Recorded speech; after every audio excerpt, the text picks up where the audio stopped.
Hey guys, it's Abby and Jana from Ballerinas by Night. Today we're here to talk about spacing and formations in ballet class.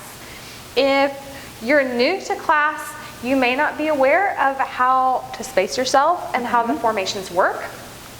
If you do know, this might still be a good refresher, and we always want to encourage everyone to just be encouraging as people are coming into class and learning these things. We're providing this as a resource just to get the information out there, not to place judgment on anybody. This stuff is learned just like our pliés and our tendus are learned, and we just all have to kind of help each other out. And it can also, people sometimes get frustrated with people when they don't know the proper spacing. So this is to try and just help ease those frustrations. If you ever feel like somebody has gotten frustrated with you, just don't take it too personally. Just keep learning, keep doing your best. So I guess we will start at the bar, as all class begins at the bar. So here we are. So I mean, this should just be kind of a common knowledge thing that you want to like have your own space bubble. So imagine Jana here has gotten to class and she's found her spot. She's there at the bar, looking beautiful, stretching, ready. I'm ready. And I walk in, and I've never been to ballet class before, so I'm thinking, hey, I'll come stand by her at the bar. And I'm like, no. And I start getting some attitude from her, and I'm like, what's this attitude? Maybe I don't belong getting in the way of my tendu. So we can remedy this by, all right, we have Jana at the bar, and I'm gonna walk up and I'm gonna give myself plenty of room so that, you know, if we're doing battements, I'm not gonna kick her. If she's going to the back, you wanna try and have enough space. Sometimes there's going to be so many people in class that you are almost going to be close enough that they will kick you. This is why a lot of times you see people turn slightly into the bar to go to the back. So that's another thing that just, if you aren't as familiar, there's a lot of angling into the bar or maybe out to the front if you're very, very close. But assuming there's enough space, give yourself enough space that you could go to the front and the back and not collide. So the teacher has ended bar. We're all warmed up and stretched, and we've done our grand battements, and now we're gonna go make 2 lines. Now a lot of times, like if you're just in an open class, you kind of see people, they just start to make their way to the center.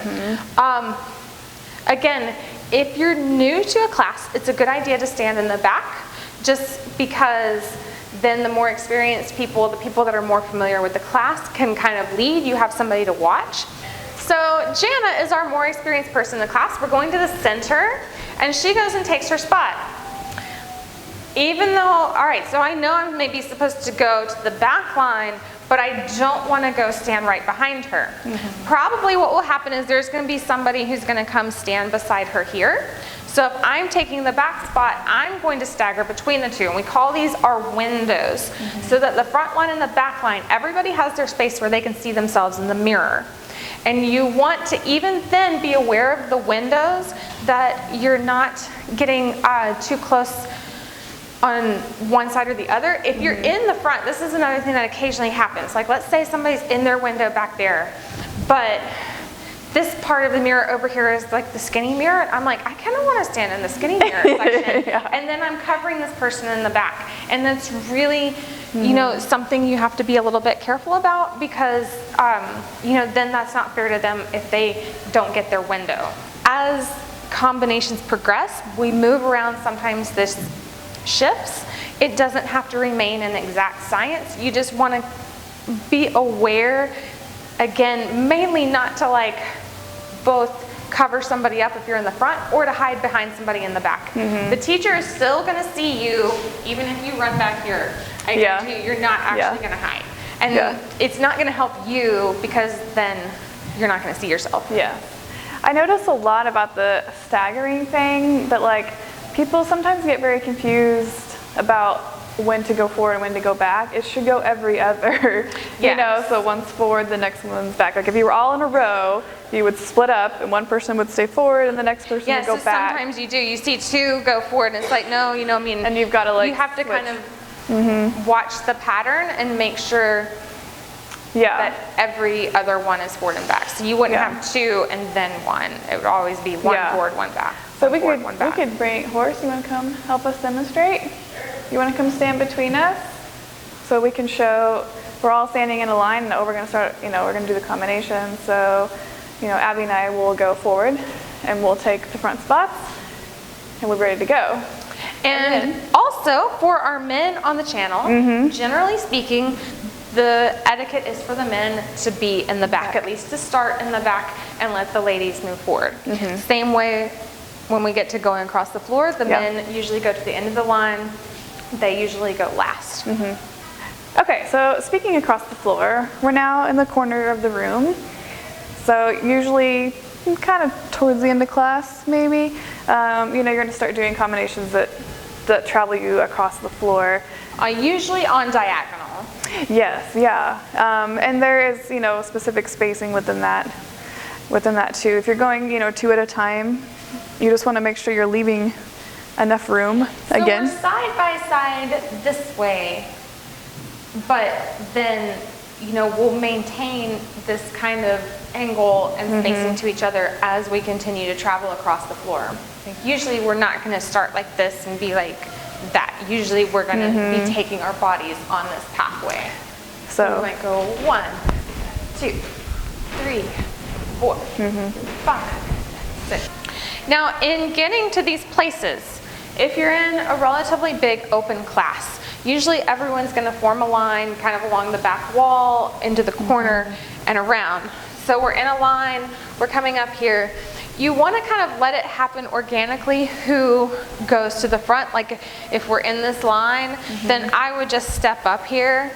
It's a little bit like if I'm here, it's somewhat bad etiquette if Jana were to, you know, like cut in front of me. I want the front. And then I'm like, okay, I guess I'm gonna go with you. I'll go back here. I mean, it's not the worst thing in the world, and things happen, you know, because you're in the middle of things, and people are usually thinking about the combinations. So sometimes somebody steps up. It's not a big thing. But just in general, you know, just be aware. Like if I'm here, then you know, like I'll step front. But also, then when we go to the other side, usually the etiquette will be to switch.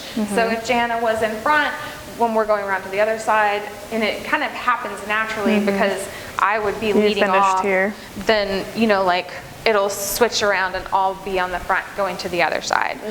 But also occasionally you might have someone that wants to be in the back to watch the person in front.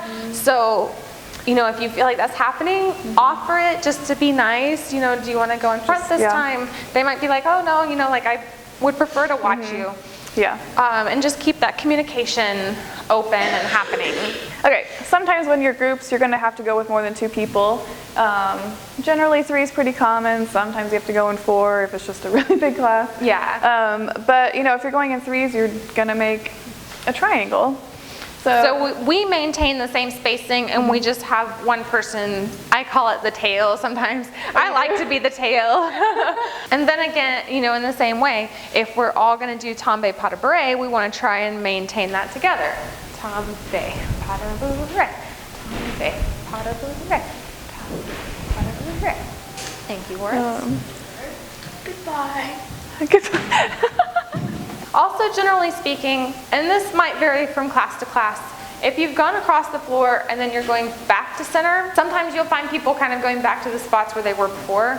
Sometimes it's so shaken up and people are just trying to find a spot that they just kind of pick the spot. So, you know, just kind of feel that out with the class. Sometimes people get a little bit particular, like I was in this spot and I want to be back in that spot. I'm kind of like that. I'm like that I take ownership over my space. I like my spot.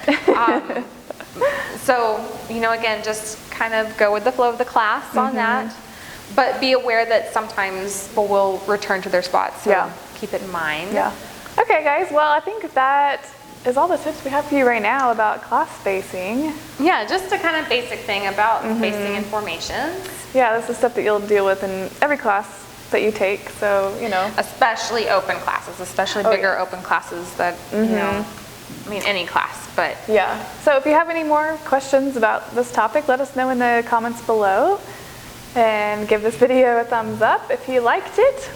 Yeah, make sure you're subscribed to our channel here on YouTube and follow us under Ballerinas by Night at, what are we? Instagram and Facebook, those things. Thanks for watching, guys. We'll see you later. Next time. Bye. Bye.